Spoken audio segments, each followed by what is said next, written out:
વાત ભાવનગર જિલ્લાની કરવી છે. ભારતીય જનતા પાર્ટીની સરકાર અને એના નેતાઓએ ભાવનગરમાં કેવી કૃપા કરી છે. 2008 થી લઈને 26 સુધી ભાવનગરની જનતામાંથી 2 ભારતીય જનતા પાર્ટીના પ્રદેશ પ્રમુખ બન્યા, 2 કેન્દ્રમાં મંત્રી છે, 2 રાજ્યની અંદર મંત્રી છે. સામ્રાજ્ય છે ભારતીય જનતા પાર્ટીનું ભાવનગરમાં, અને ભાજપા ખુશ છે. કારણ કે ભાવનગરની ભાજપની નેતાગીરી એ વામણી છે અને કદરૂપી છે. એટલે એને ખબર છે કે આ ભાજપાની ભાવનગરની નેતાગીરી અમે ગમે એટલા એને વચનો આપશું, ગમે એટલી એને વાતો કરશું, ગમે એવું કમિટમેન્ટ આપી દઈશું, નિભાવશું નહીં તો પણ આમાંથી એક પણ નેતા અમને ગાંધીનગર કે દિલ્હીમાં આવીને ઉંકારો નહીં કરે. આ એની વાસ્તવિકતા ભાવનગરી જનતાની કદરૂપી નેતાજી કારણે ભાવનગરની જનતા પરેશાન છે. હું આધાર વગર વાત નથી કરતો. 2008 ની અંદર તત્કાલીન મુખ્યમંત્રી નરેન્દ્રભાઈ મોદીએ ભાવનગરને શું કીધું એ કહું.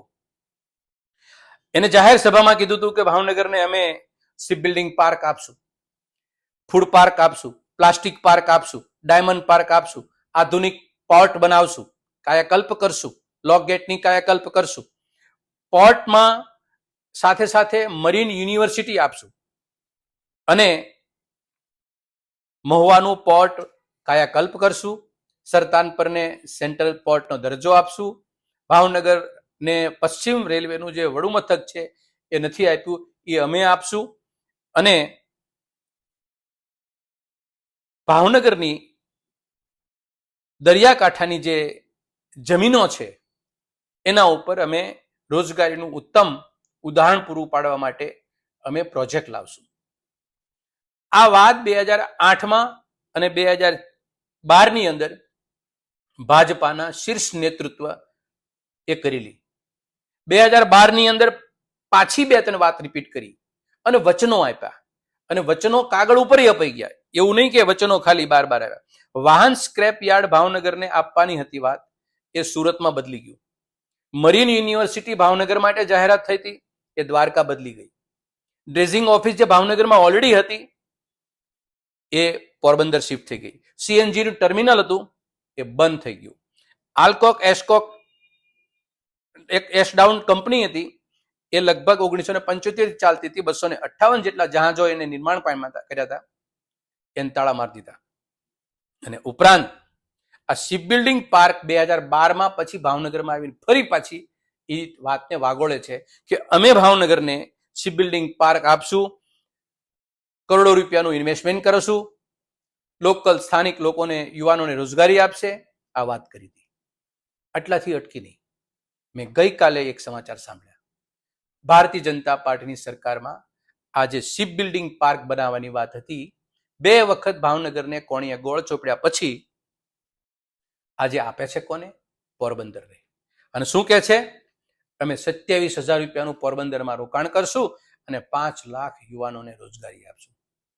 સાહેબ, પ્રશ્ન અહીંયા એટલો જ છે, ભાજપાના 2 પ્રદેશ પ્રમુખ, ભાજપાના 2 કેન્દ્રીય મંત્રી, ભારતીય જનતા પાર્ટીના 2 રાજ્યની અંદર મંત્રીઓ અને ભાજપાનું સામ્રાજ્ય ભાવનગરની જનતાની સામે કેટલું કદરૂપી અને વામણું સાબિત થઈ રહ્યું છે કે આ પૈકીનો એક સવાલ ગુજરાતની ભાજપા સરકારને કે દેશની ભાજપા સરકારને પૂછવા તૈયાર નથી આ લોકો, કે આટલા વચનો તમે આપો છો, એકાદું તો નિભાવી બતાવો કે જેથી કરીને અમે ભાવનગરની જનતા વચ્ચે અમે કંઈક કોલર ઊંચો કરીને ઉભા રહી શકીએ, કે અથવા જવાબ આપવા માટે અમે કંઈક 2 શબ્દો નીકળે અમારી પાસે. પણ નહીં. એટલા માટે મેં કીધું કે ભાવનગરની અધોગતિનું પોસ્ટમોર્ટમ કરીએ તો દુર્ભાગ્યપૂર્ણ પરિણામ આપણી સામે છે. એનું મુખ્ય કારણ એ છે કે ભાવનગરને મળેલી ભાજપાની નેતૃત્વ કદરૂપી અને વામણી. ભાવનગરની જનતા વચ્ચે આ વાત સ્પષ્ટ એટલા માટે કરી કે વચનો આપનારી ભાજપા ભાવનગરને અન્યાય કરવા માટે કેટલી બધી ખિલખિલાટ હોય છે, અને ભાવનગરના નેતાઓ, ભાવનગરના નેતાઓ કેટલા એની સામે વામણા સાબિત થાય છે. આપણે સૌ માટે વિચારવાનો વખત છે. આ એવું નથી કે આ વાતને ઇતિહાસને ભૂલી અને આપણે મત આપીએ છીએ, આપણી હક અને અધિકારો માગીએ છીએ, આપણો વિકાસ જોઈએ છીએ. ભાવેણાને આવી નેતૃત્વ અને આવું આગેવાની ભૂતકાળમાં ક્યારેય મળ્યું નથી, એવું 20 વર્ષમાં મળ્યું છે. સૌ વિચારીએ. ભાવેણાને વચ્ચે મેં વાત મૂકી છે અને ચિંતન કરીએ, વિચારીએ અને ઠીક લાગે એ દિશામાં વિચાર કરી નિર્ણય કરીએ. આભાર.